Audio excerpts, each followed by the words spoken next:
గురు శిష్యులు బాబు రేవంత్ భేటీ జరగబోయేది ఇదే. తెలుగు రాష్ట్రాలలో రాజకీయాలు ఆసక్తికరంగా మారాయి. చంద్రబాబు శిష్యుడిగా పేరున్న రేవంత్ రెడ్డి తెలంగాణకు ముఖ్యమంత్రి కావడం, ఏపీలో ఇప్పుడు బాబు సీఎం కాబోతూ ఉండడంతో ఇరు రాష్ట్రాల రాజకీయ సంబంధాలు మరోసారి చర్చకు వస్తున్నాయి. తెలంగాణ ఏర్పాటు తర్వాత రెండు తెలుగు రాష్ట్రాల మధ్య విభజన సమస్యలు అపరిష్కృతంగానే ఉన్నాయి. వీటన్నిటికీ ఇప్పుడు ఫుల్ స్టాప్ పడుతుందో లేదో చూడాలి. విభజన తర్వాత రెండు రాష్ట్రాల తొలి ముఖ్యమంత్రులైన చంద్రబాబు, కేసీఆర్ మధ్య పెద్దగా సత్సంబంధాలు లేవు. ఆ మాటకొస్తే ఏపీ సీఎంగా జగన్ ప్రమాణ స్వీకారోత్సవానికి కేసీఆర్ వచ్చారు. ఆ తర్వాత పలు సందర్భాలలో కలిశారు. కానీ మళ్లీ దూరం పెరిగింది. ఏపీ ప్రభుత్వంపై బీఆర్ఎస్ నేతల విమర్శలు, దానికి వైసీపీ నేతల కౌంటర్లు, ఇలా కాలం గడిచింది.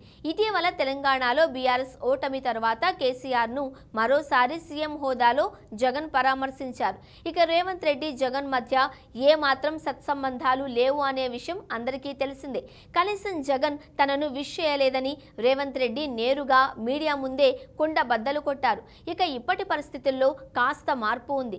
పేరుకే ఎన్డీఏ ఇండియా కూటమి నేతలే అయినా చంద్రబాబు, రేవంత్ రెడ్డి మధ్య ఉన్న అనుబంధం అందరికీ తెలిసిందే.